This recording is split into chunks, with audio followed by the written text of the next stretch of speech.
Yes, Manong Ted at Arnold, magandang umaga po sa inyo at sa lahat ng inyong tagapakinig Mhm. at tagapanood. Sir Ariel, educate nyo naman po kami dito nga sa wellness leave para dito sa mga eligible na mga government officials and employees. Sino nga po ba itong mga eligible para dito sa wellness leave na ito?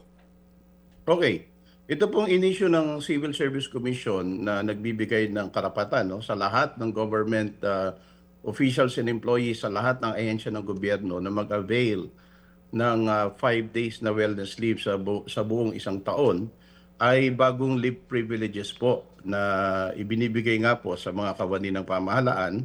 At ito po ay pwedeng i-avail ng lahat regardless of the status of appointment. So pwedeng ma-avail ng permanent, ng temporary, ng contractual, ng casual, coterminous at iba pa.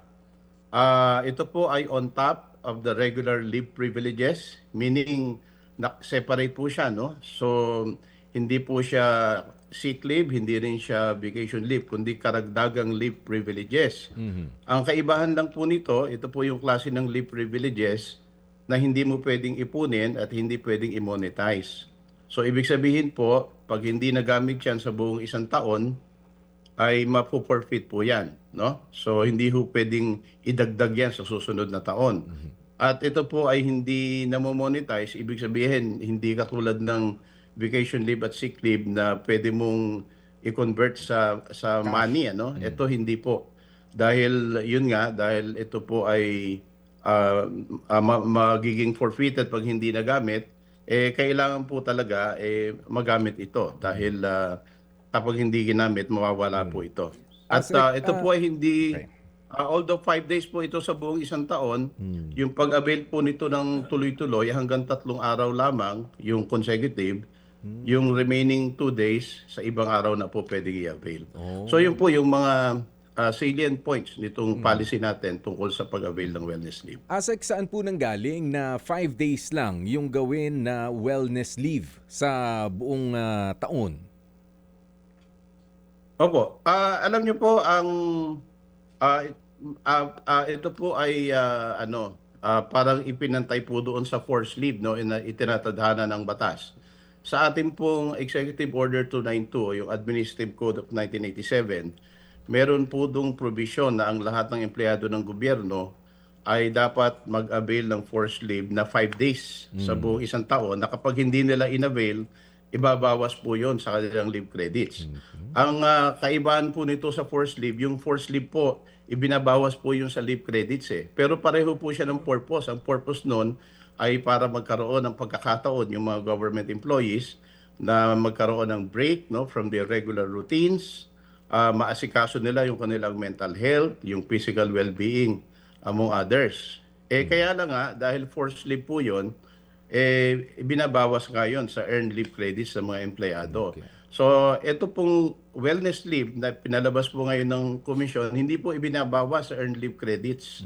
So, kapag po ito ay in-enjoy, hindi po maaapektuhan kung ano man po, kung gaano man po karami yung leave credits na naipon na, no, ng concerned government official or employee. So sa tanong niyo po saan nanggaling ito, nakapattern din po yan doon Okay. sa itinatadhana na po ng Opo. batas. At ito lang po, no, additional na tanong na lang, kasi nga pinopromote natin yung mental health, yung physical well-being. Papaano po doon sa mga empleyado na merong psychosocial disability? Halimbawa, hindi makakulangin para sa kanila yung 5 days? Wala po bang nagtanong noon? Yun nga po, kung halimbawang hindi po sapat yung 5 days at nangangailangan pa sila ng additional na leave, magagamit na po nila yung kanilang mga regular leave privileges, no? Well, gusto ko lang din pong i-mention na aside from the wellness leave, meron na rin po tayong existing na 3-day leave privileges na matagal na pong na-issue na rin ng Civil Service Commission yon. So pwede na rin pong gamitin yon, no? On top of this a new wellness leave, no? So So parang 8. marami naman pong paraan para Ano yung 3D na magkaroon yun? sila ng Ano excuse po from yun? work. Ano po yun, Director? Commissioner. Ano po yun, yung 3-day canon yun na leave? Ano po Leave yun? privileges. Ito po yung SPL na existing na po sa government. special leave privileges. Diyan po pumapasok yung birthday leave, domestic emergency leave, Okay. emergency leave, na again on top of the usual vacation and sick leave privileges. So, Marami klaruhin pala. ko lang klaruhin ko lang para mas malinaw po.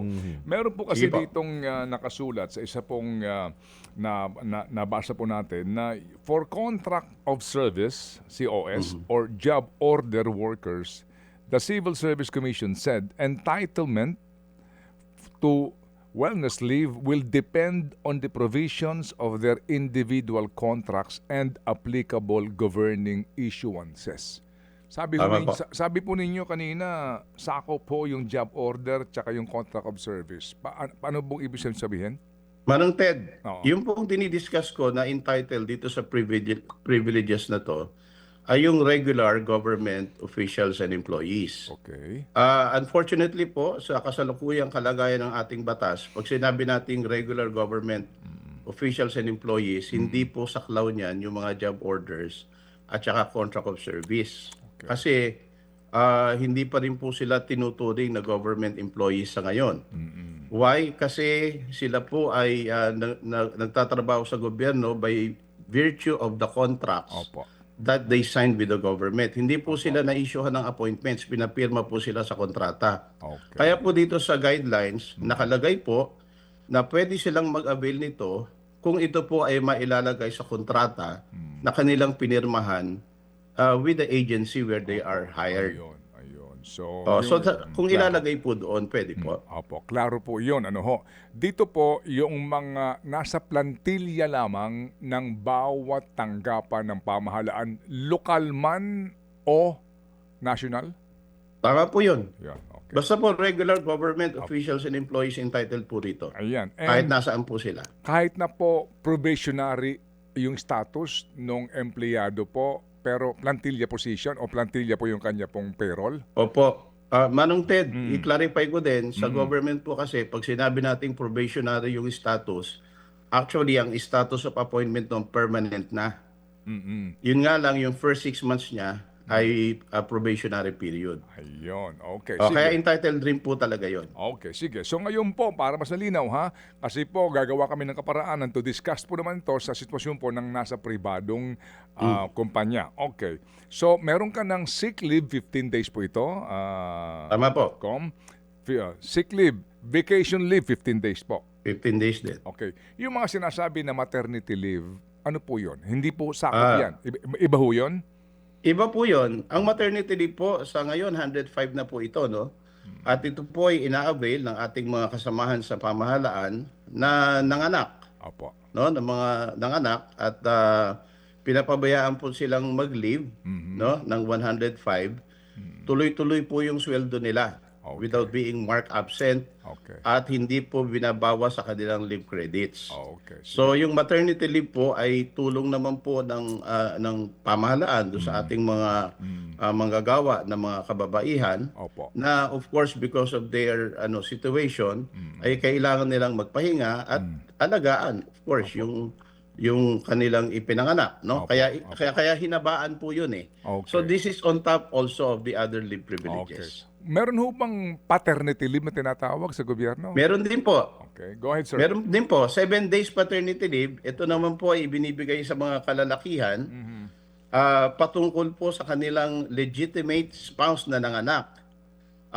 Ang kaibahan ho sa maternity leave, 7 days lang po ito at ito po ay limited sa 4 deliveries, no, ng legitimate spouse. Okay. Kasi hindi mo po ito pwedeng ma-avail kung hindi mo asawa yung nanganak. Yung sa paternity leave, nasa batas po yan. Okay. Pero yung maternity leave, kahit single ka, kahit may asawa ka, pwede kang mag-maternity leave. Entitled ka po ron. At kahit na ilan ng anak. Kahit ilang Yun. beses manganak, kahit ilang beses manganak sa loob ng 1 taon, basta nanganak, entitled po yun sa maternity leave. Ayan. Yung paternity leave po, 7 araw lang. 7 working days. Yes. Oh, 7 legitimate araw wife. at limited po sa 4 deliveries Opo. Sa ng 4 lang, legitimate sa spouse. 4 lang na anak, sa lehitimong iyong asawa. Okay, Yes. that's clear. Okay, maliban po dyan, wala na ho bang tinatawag na compassionate leave o sa mga namatayan, mga ganun po? Wala na po. Manang Ted, yung binanggit ko po kanina na special leave privileges, diyan po pumapasok yung ibang klaseng leave na kinakailangan ng isang empleyado for some personal reasons. Kasama po yung namatayan, kasi pwede pong funeral leave yan eh. Pero pag nag-file ka ng leave, hindi mo na kailangang specify na funeral leave. Opo. Special leave privilege. Okay na po yun. Basta yun po ay a maximum of 3 days in 1 year. Alright. So ito pong wellness leave, dagdag po ito na benepisyo. At dito po, hindi mo na kailangan ng certificate from a psychiatrist para sa iyong aplikasyon ng kaninyo, 3 araw straight na wellness leave at meron pa may pwedeng 2 araw po kung hindi mo makonsume nga yung buong 5 araw na ito. Go ahead, sir. Tama 'yun, Manong Ted, no? Dahil hindi po masyadong komplikado yung procedure sa pag-avail nito. Pag gagamit kayo ng application for leave, pupunta kayo doon sa column pertaining to others, no?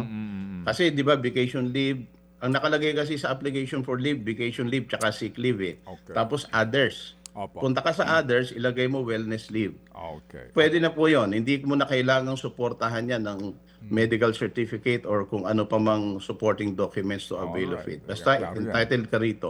Okay. Pero Limang araw sa loob ng 1 taon. At ang tuloy-tuloy lang hanggang 3 araw. actually, pwede ko pong gamitin din yan kung ako po'y mag-avail ng aking pong leave, no? Vacation leave, dagdagan ko pa ng 3 days, kung meron akong 15 days, 3 days using the wellness leave. Kasi wala naman ditong hinihingi certificate. Dinugtong. Basta gusto ko lang mag-relax eh. Gusto kong kumawala sa stress ng trabaho. Di ba? Pwede yun. Ano po? Com. Tama po 'yon. Okay. Tama po 'yon. Wala po kasi inilagay na ganung Yes. prohibition dito. So if the policy does not prohibit, so it's allowed. It's not prohibited. Yan po yun. Kumbaga, dagdag benepisyo po sa mga bagong panahon din, kinoconsider po ng ating pong Civil Service Commission at ng batas na ito, yung pong kalalagayan, pong kalusugan po mental ng ating mga manggagawa. Ito ho, sakop na ito. Klaro na po ito, public school teachers. Tama ano ho? Alright? Tama po, lahat po. Lahat po na nagtatrabaho sa gobyerno. Okay. Pati po, police lahat, no? Sakop po. Basta po nagtatrabaho sa gobyerno, sakop po. Opo. Meron ba, hindi ba kasama dito yung avoiding arrest warrant leave? Wala. Hindi po siya contemplated dito, Manong Ted. Okay. Of course, ang Sorry, purpose nito tatanong ko lang naman. Oo. Baka kasi magamit eh. Di ba? Wala yatang limit yon. Avoiding ICC arrest warrant leave. Hindi ka. Eto ang gobyerno ka. Oo, di ba? Natatawa lang dito si Commissioner. Pwede i-file yun? Namumula pat eh. Opo. Hindi, nambibiro lang po. Nambibiro lang Sige po po. ako.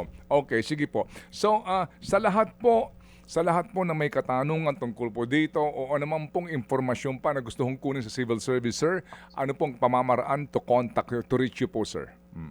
Open po kami, no, sa kahit po sa website namin nakalagay po na yung mga contact numbers doon.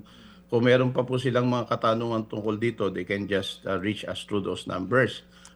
As a matter of fact, sa ngayon po, marami rin kaming natatanggap ng mga katanungan via email. At sinasagot naman namin po agad-agad, no? Dahil ito nga po kasi ay bagong issuance. Ini-expect naman po namin na maraming mga clarifications na kailangan gawin at maraming tanong na pwedeng manggaling sa ating mga kamanggagawa sa gobyerno. Nakahanda po kaming sumagot. Just reach us through the numbers that are indicated in our website. Alright. Kami po sa aming pong programa at himpilan po Assistant Commissioner Ronquillo, katuwang po ng Civil Service para po sa pagpapalaganap ng tamang informasyon tungkol po sa serbisyo sibil. Salamat na marami po, sir. Salamat po, Manong Ted, Sir Arnold. Opo, mabuhay. Thank you. Yun. Si Sir Ariel Ronquillo. Mga kapatid, brothers and sisters, saan ka pa? Dito na tayo sa totoo.